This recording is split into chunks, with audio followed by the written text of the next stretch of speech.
Buen día, le saluda Rubén Atahuichi, ¿cómo está? Rubén, muy buenos días y un cordial saludo y a todos los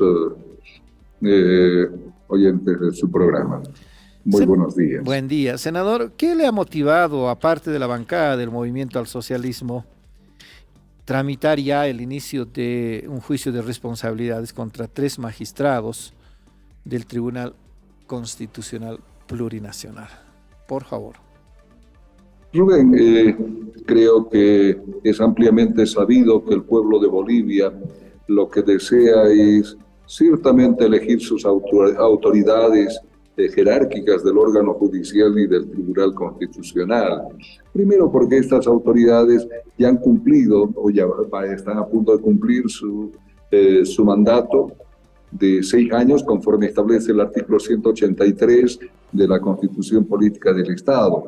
Pero además, por otro lado, creo que para nadie es desconocido que las autoridades, como usted mismo dijo en un principio, hay una suerte de retardación de justicia.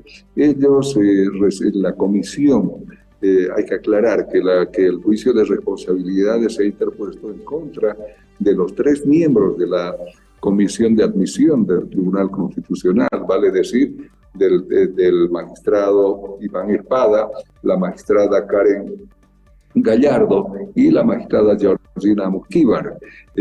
¿Por qué contra ellos?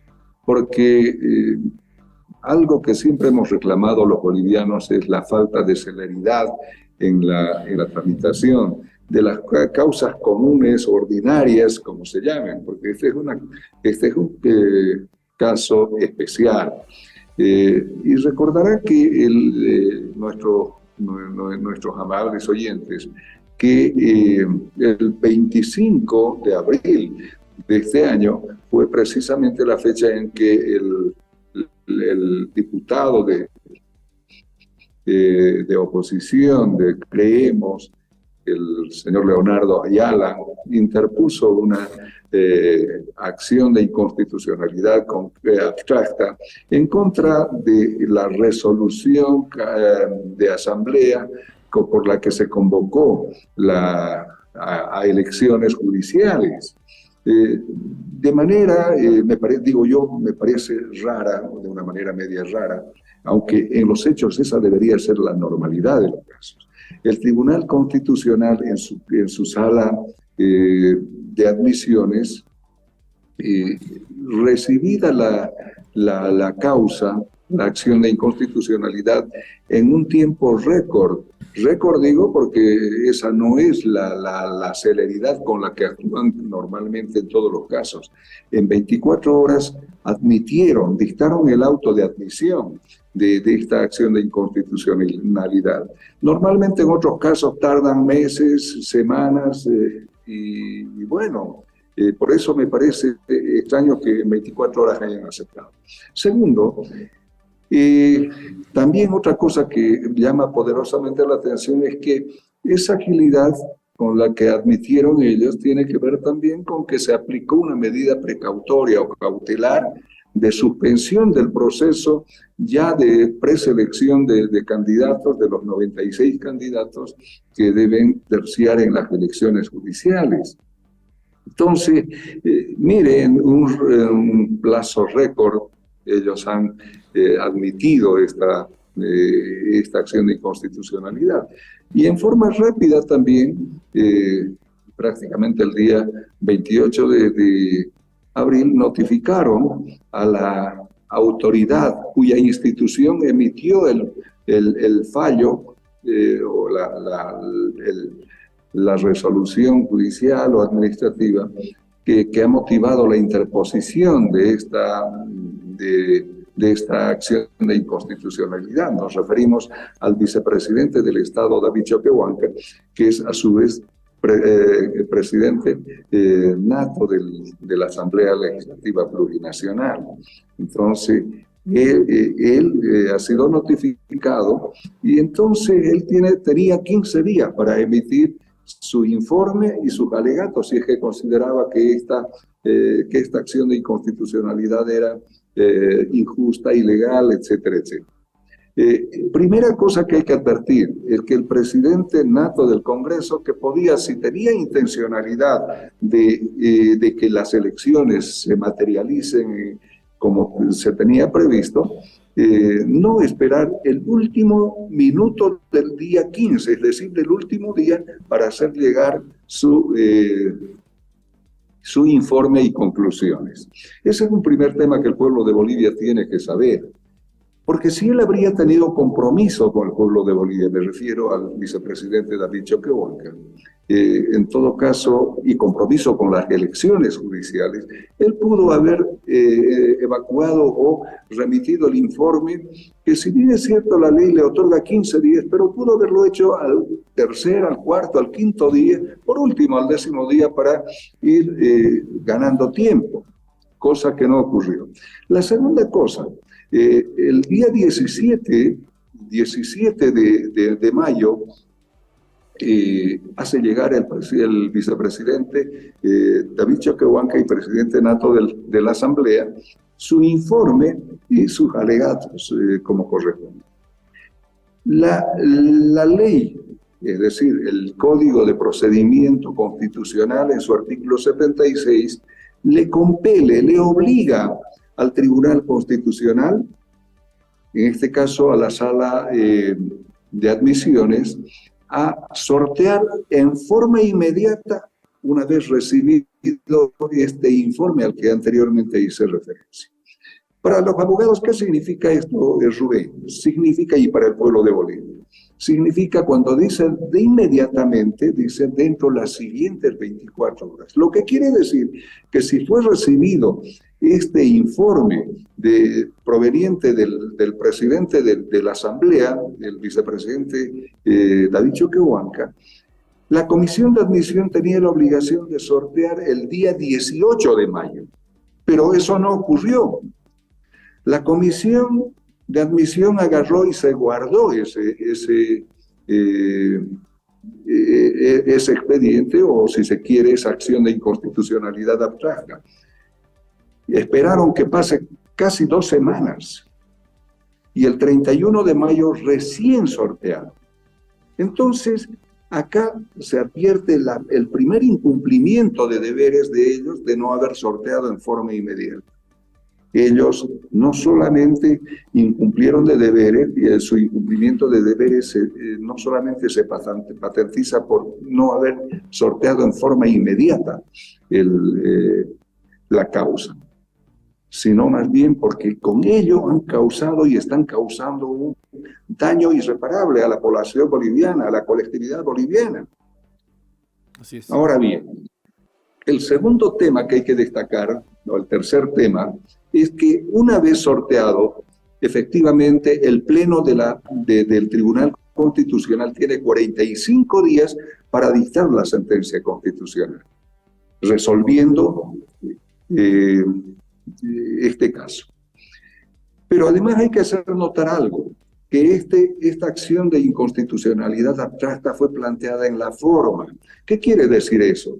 Quiere decir simplemente que hay que sustituir una disposición que era la resolución de asamblea para convocar a elecciones por otra disposición, en este caso por una ley.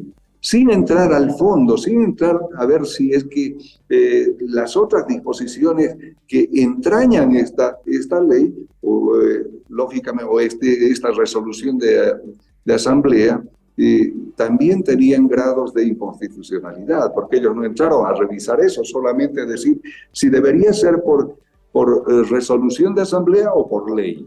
Y dijeron, no es por resolución, se anula esa resolución y debe dictarse una nueva ley. Ni siquiera entraron a hacer un trabajo de fondo.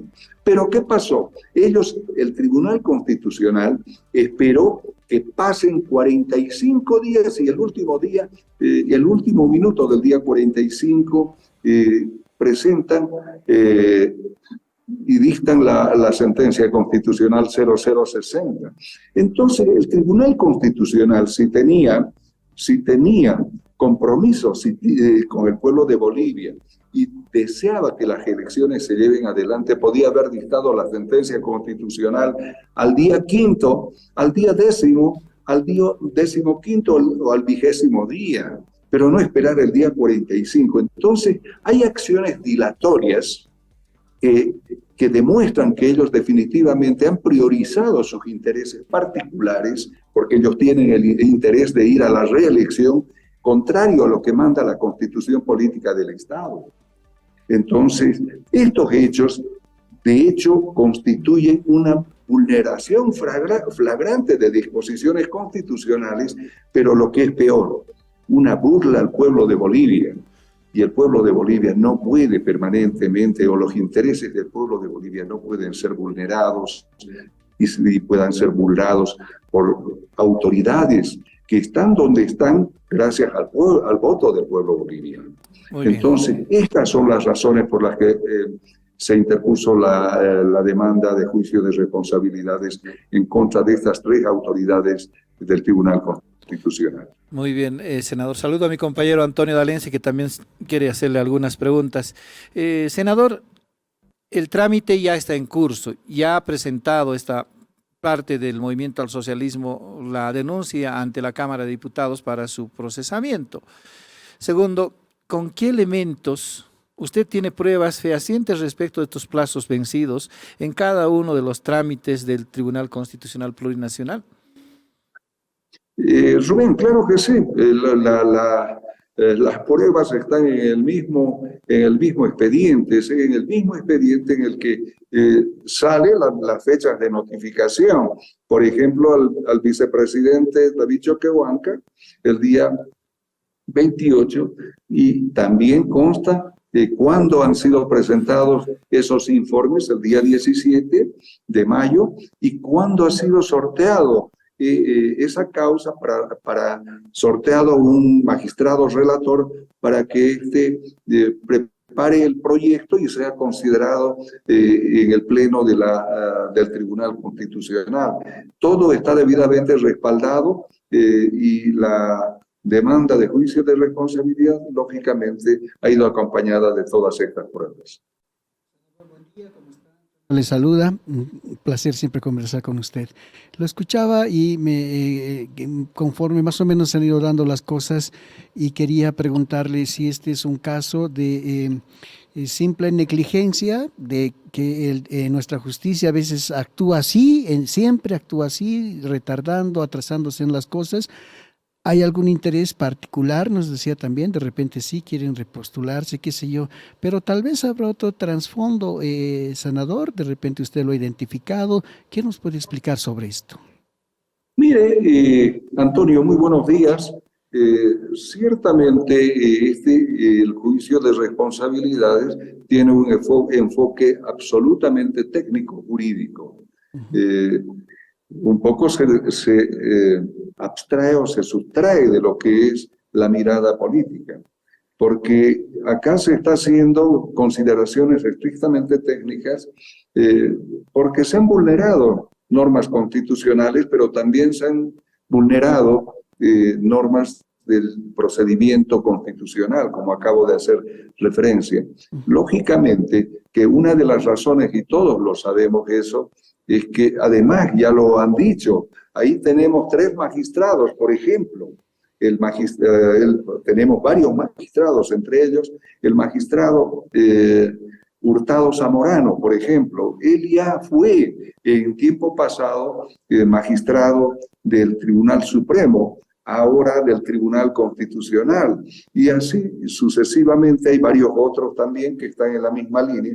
Y en verdad, contrario a lo que establece el artículo 183 de la Constitución Política del Estado, que les dice a ellos que el mandato que ellos tienen es por 6 años, perentorio, ni un día más ni un día menos, pero también les recuerda que ellos no pueden ir a la reelección. Pero ¿qué es lo que ocurre acá, Antonio? Lo que ocurre acá, desafortunadamente, es que ellos hacen una interpretación sesgada de la norma constitucional con el único ánimo de intentar repostularse y en verdad acá hay algo que debemos decir con franqueza. De por medio también está el ministro Iván Lima, que es uno de los que además es la cabeza del sistema judicial boliviano. Y que él, si ustedes revisan sus registros, el ministro Iván Lima, hasta el día de hoy, no ha dicho absolutamente nada respecto de estas demoras injustificadas, malintencionadas y de mala fe en las que ha incurrido el Tribunal Constitucional. En esta ocasión hablemos de la sala de admisión. Entonces, ¿qué refleja ello cuando autoridades que tienen la obligación de hacer un seguimiento en estos casos que no son de interés particular, son de interés del pueblo de Bolivia, no lo hacen, no han dicho nada, no han cuestionado?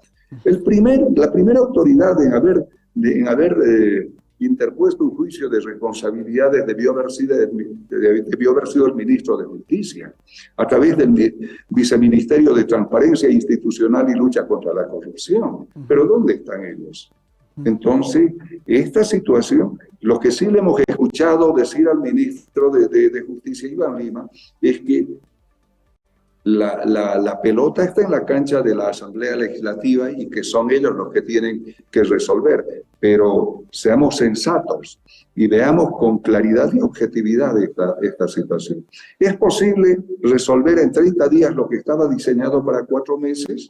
Por supuesto que no. Entonces, acá hay que dejar en claro, primero, que los magistrados del Tribunal Constitucional, pero no solo ellos, sino los magistrados, tanto del Tribunal Supremo de Justicia, así como del Tribunal Agroambiental y el Consejo de la Magistratura, también están en ese camino de querer volver a repostularse, contrariando, vulnerando lo que establece la Constitución Política del Estado en su artículo 183. Y esta demora obedece precisamente a eso.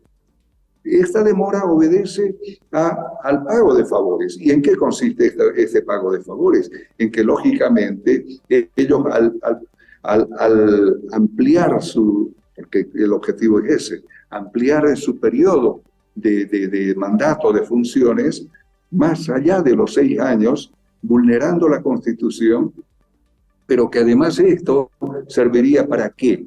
Para que ellos en este plazo, lógicamente, tendrán que resolver aquella otra acción de inconstitucionalidad abstracta, imagínense, planteada inclusive mucho antes que esta última, que ha motivado la dictación de la sentencia constitucional 0060, el 31 de julio. Y que hasta ahora esta acción de inconstitucionalidad planteada por la diputada Daisy Choque en contra de los estatutos del MAS no ha sido resuelto. ¿Por qué no han resuelto hasta ahora esa acción de inconstitucionalidad? Lo que pasa es que están haciendo cálculos de tiempo, están midiendo sus tiempos para dictar en el momento que a ellos les convenga. ¿Para qué? Para afectar la personería del MAS y probablemente para inhabilitar al líder del MAS, Evo Morales. En otras palabras, se trata de eso. Y están jugando ellos con los tiempos, por un lado, para afectar los intereses colectivos del pueblo de Bolivia, pero también de una organización política como es el MAS, priorizando los intereses o anteponiendo los intereses de los magistrados del Tribunal Constitucional. Muy bien, sin embargo, primero nace este inicio de juicio de responsabilidades contra el TCP, no habiendo un acuerdo en la Asamblea Legislativa por reencaminar las elecciones judiciales. Se han rendido los diputados y senadores, el senador Torres, en su propósito de reencaminar las elecciones judiciales, porque, mira, 31 de julio el fallo, la sentencia 0060 del Tribunal Constitucional, pasaron 24 días y no hay nada, ninguna señal política de que esto avance. Si me permite, senador, ayer hablaron 2 asambleístas de Comunidad Ciudadana, una senadora y un diputado, creo que son presidentes de sus bancadas, prácticamente desahuciando las elecciones judiciales. Dijeron no va a haber elecciones judiciales y apuntaron al MAS. Dijeron y el culpable va a ser el MAS. Este muertito es del MAS, dijo una senadora. Bueno, sobre ese tema, Rubén y Antonio, me parece una falta de sensatez de los parlamentarios que han hecho esas declaraciones. Primero, los más interesados en que no haya elecciones judiciales, no solamente es que son aquellos parlamentarios del más denominados renovadores, sino también están en concomitancia con los asambleístas de oposición. ¿Y por qué le digo aquello? Primero, no es cierto que no se haya ido trabajando en búsqueda de consensos para una ley, un proyecto de ley de consenso y que al final trasunte en la aprobación y en la promulgación de una ley por consenso de convocatoria a elecciones judiciales y que sea aprobado por 2/3. No es cierto. Hemos tenido, quien ha estado participando de estas reuniones de concertación, de reuniones donde se han avanzado de manera sustancial. Sin embargo, hay algunos desacuerdos que en criterio mío me parecen de fondo.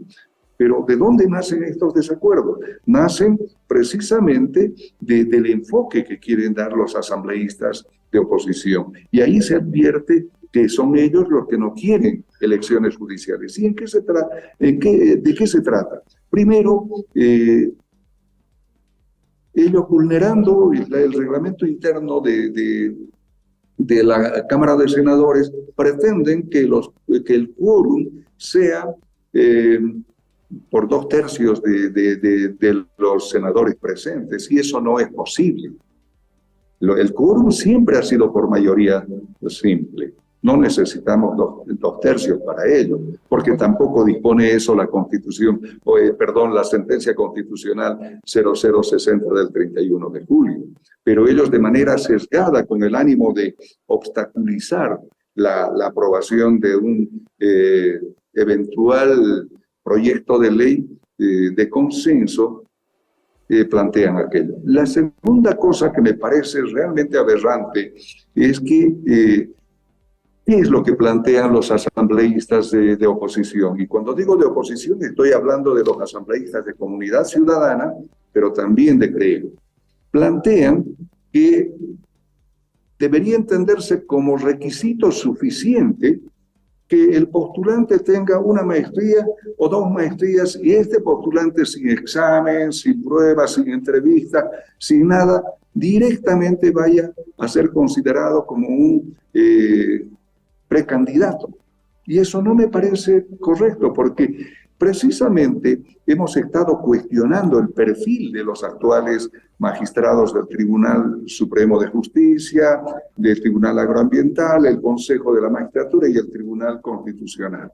Entonces, ¿cómo es posible que podamos tener como candidatos a personas que podrían tener 2 o 3 maestrías, inclusive doctorados, pero que en su vida jamás han ejercido la profesión de abogado? Muy bien. Como que ha pasado en el pasado. Entonces, los títulos no son suficientes referentes para conocer el perfil de las personas.